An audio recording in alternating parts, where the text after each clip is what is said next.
Hello friends, welcome to W S cube tech. मैं Virendra. What is plagiarism? Plagiarism क्या होता है कंटेंट में, और आपको क्यों अवॉइड करना चाहिए हमेशा ये कंटेंट जब लिखते हैं, आप पब्लिश करते हैं उससे पहले हमेशा क्यों चेक करना चाहिए कि आपका कंटेंट यूनिक है कि नहीं है।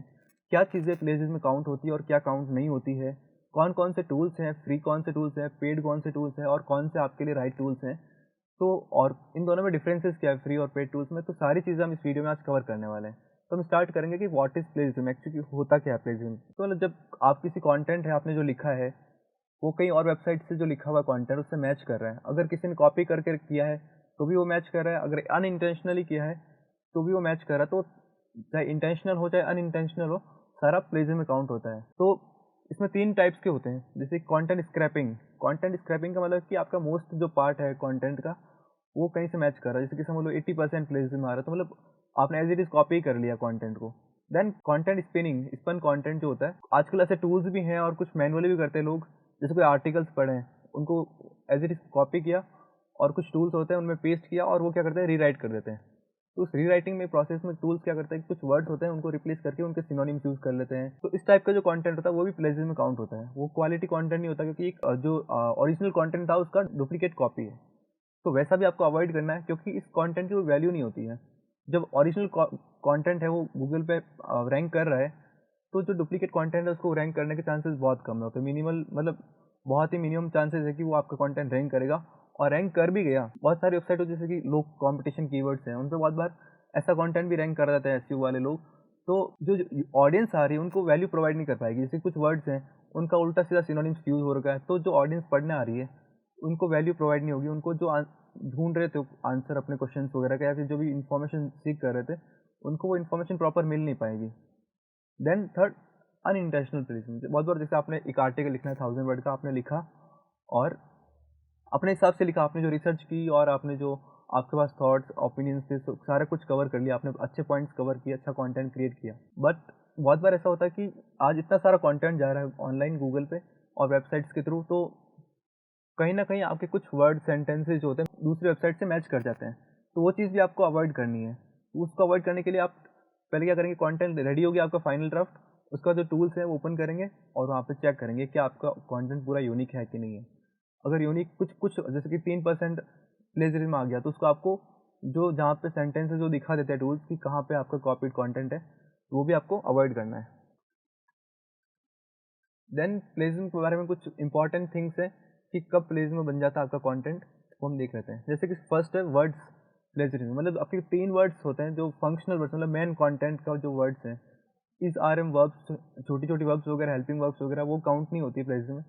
जो मेन वर्ड है, जैसे कि कोई आप सॉफ्टवेयर डेवलपमेंट कंपनी के लिए कोई कंटेंट लिख रहे हैं, उसमें जैसे कि कोई प्रोग्रामिंग लैंग्वेज से रिलेटेड कोई कंटेंट था, उसके कुछ जो मेन वर्ड्स थे फंक्शनल, जो ओरिजिनल कंटेंट था उससे मैच कर जाते हैं, तो वो प्लेजरिज्म में काउंट कर लेता है इसको।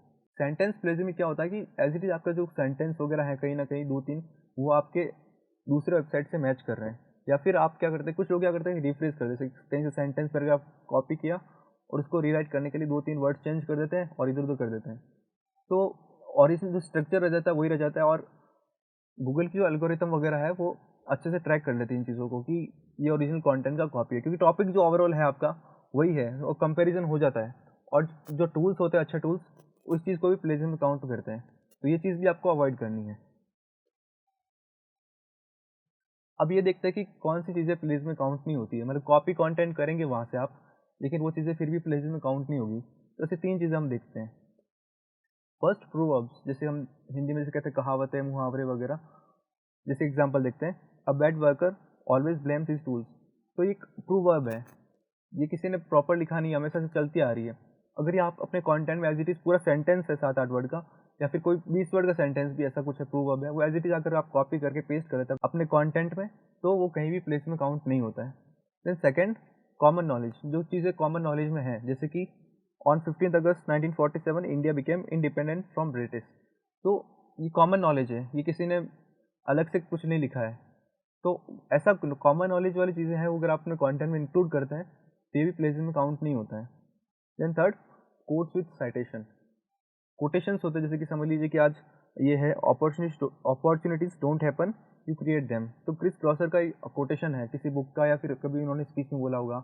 जैसे हम बहुत दूसरे भी देखते हैं जो इंडस्ट्रियल लीडर्स होते हैं, जैसे कि बिल गेट्स का, बराक ओबामा का, नरेंद्र मोदी का, या फिर दूसरे जो बड़े लोग रहे हैं उनका कोई कोटेशंस होते हैं बुक्स में से या फिर कोई और से, वो कोटेशन अगर आप प्रॉपर जैसे कोटेशन मार्क्स के साथ लास्ट में आप साइटेशन का मतलब है कि जिस पर्सन का कोटेशन है ओरिजिनल उसका नाम के साथ अगर आप यूज़ करते हैं तो कोई भी इशू नहीं है। लेकिन अगर आप किसी का कोटेशन यूज़ कर रहे हैं विदाउट कोई उनको साइटेशन दिए हुए तो इशू हो सकता है। तो हमें से इस चीज़ ध्यान रखना है, कोटेशन मार्क यूज़ करना है, देन आपको जिसका ओरिजिनल है उसका सोर्स का नाम देना आपको।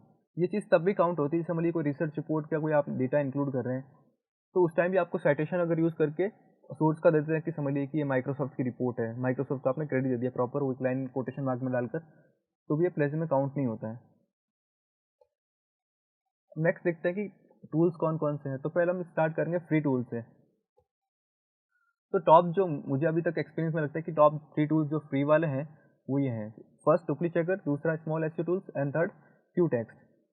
तो इनमें क्या करेंगे बट इनकी कुछ लिमिटेशंस है कि 1000 वर्ड तक की आप चेक कर सकते हो एक बार में। आपका समझ लीजिए 2000 वर्ड का आर्टिकल है तो आपको उसको 1000 वर्ड में डिवाइड करना पड़ेगा। पहले फर्स्ट 1000 वर्ड को आप उसमें कॉपी करेंगे और वहाँ पे टूल्स में पेस्ट करके वहाँ पे चेक कर लेंगे तो आपको दिखा देगा कि कितने परसेंट प्लेजिज्म है। जैसे हम एक एग्जांपल देखते हैं, इसको लाइव देखते हैं कि जैसे डुप्ली चेकर का देख रहे थे, स्मॉल एसईओ टूल्स भी वैसे ही वर्क करता है।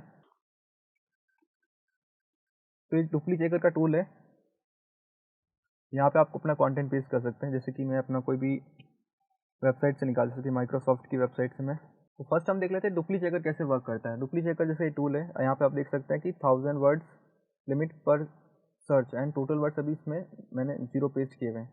जैसे मैंने अपना कोई आर्टिकल लिखा है वो तो पेस्ट करेंगे। जैसे मैं आपको वेबसाइट का एग्जांपल देता हूँ कि प्लेजिज्म कैसे काउंट होता है। जैसे माइक्रोसॉफ्ट की वेबसाइट से मैंने एक पैराग्राफ उठाया और इस टूल में पेस्ट कर दिया यहाँ पर। देन मैंने डब्ल्यूएस की वेबसाइट पर गया, कोई भी कॉन्टेंट जैसे मैंने लेटेस्ट अभी कुछ ये आर्टिकल्स लिखे हैं तो इनमें से मैं कुछ पैराग्राफ कॉपी कर लेता हूँ। जैसे कि मैंने यहाँ से 2 पैराग्राफ कॉपी कर लिए और इसमें यहाँ पे पेस्ट कर दिए और फिर मैं यहाँ पे चेक प्लेजिज्म पे क्लिक कर दूंगा तो ये प्रोसेस में चला जाएगा कि तब ये चेक करेगा अपने डेटाबेस में, चेक करेगा कि कंटेंट जिसके डेटाबेस में है वहाँ से कंपेयर करेगा इस कंटेंट को, तो जहाँ भी मैच करेगा वो दिखा देगा। और फ्री वाले टूल्स और पेड वाले टूल्स का जब तक डिफरेंस देखते हैं कि फ्री टूल्स होते हैं उनका डेटाबेस होता है थोड़ा छोटा होता है, और जो पेड प्रीमियम टूल्स हैं जो हम अभी डिस्कस करेंगे आगे उनका डेटाबेस जो होता है काफ़ी बड़ा होता है। तो जब कंपेयर करते हैं दोनों आपका कंटेंट और जो ऑनलाइन अवेलेबल कंटेंट है उसको कंपैरिजन करके दिखाते हैं कि कौन सा कंटेंट मैच कर रहा है। तो डेटाबेस का डिफरेंस है। दूसरा जो प्रीमियम टूल्स है उनके पास ऐसे कंटेंट का भी एक्सेस है जो कि ऑनलाइन पब्लिश नहीं है। जैसे कि एकेडमिक जो कंटेंट होता है वो बहुत बार ऑनलाइन पब्लिश नहीं होता है, लेकिन यूनिवर्सिटीज़ वगैरह में डेटाबेस में वहाँ पे पड़ा होता है।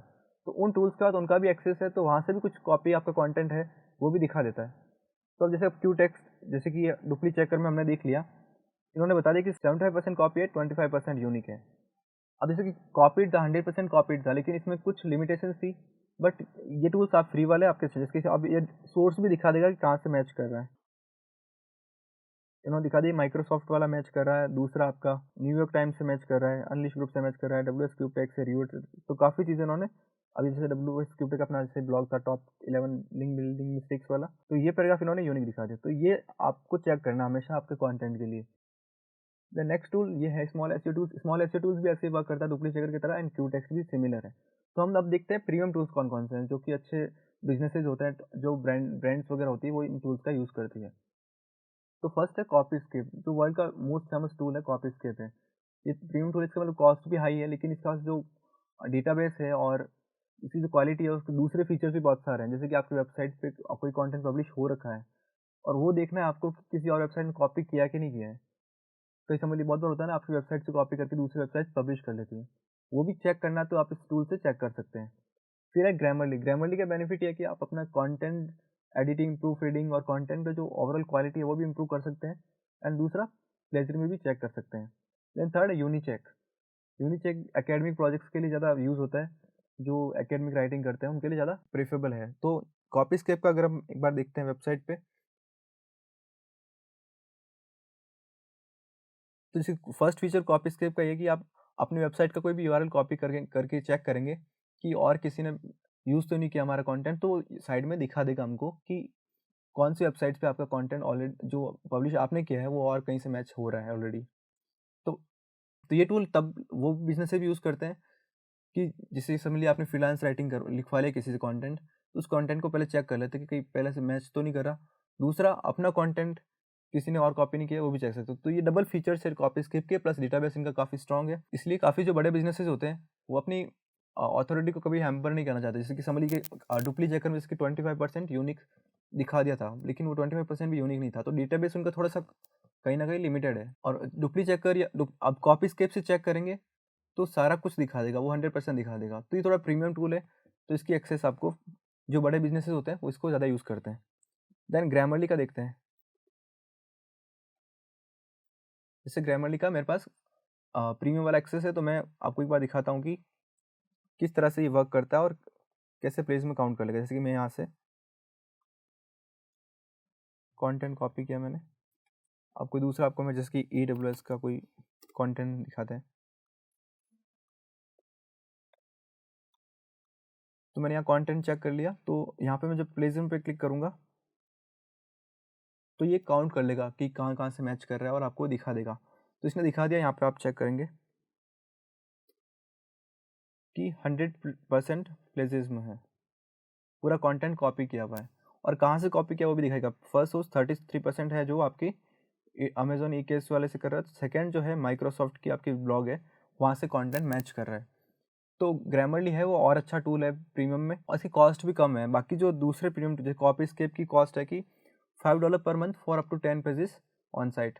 बाकी ये $12 पर मंथ अगर आप यूज़ करते हैं ग्रामरली का, तो इसमें आपको एडिटिंग प्रूफ रीडिंग भी मिल जाती है एंड प्लेसमेंट चेक करने का भी ऑप्शन मिल जाता है। तो कुछ ये फ्री और पेड टूल्स हो गए। तो जब आप कंटेंट लिखेंगे हमेशा तो ध्यान रखना कि प्लेसमेंट हमेशा 100% आपको चेक करना चाहिए। अब कुछ लोग सोचते हैं कि कॉपी कंटेंट हो गया तो इश्यूज़ क्या हो सकते हैं, कॉन्सिक्वेंसेस क्या है प्लेसमेंट कंटेंट के।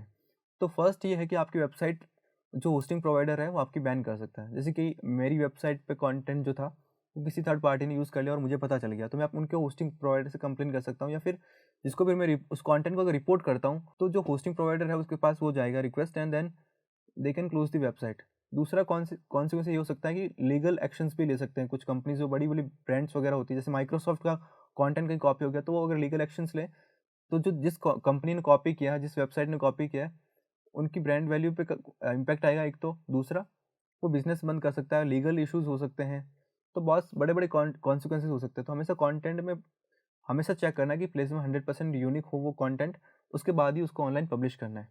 Thank you.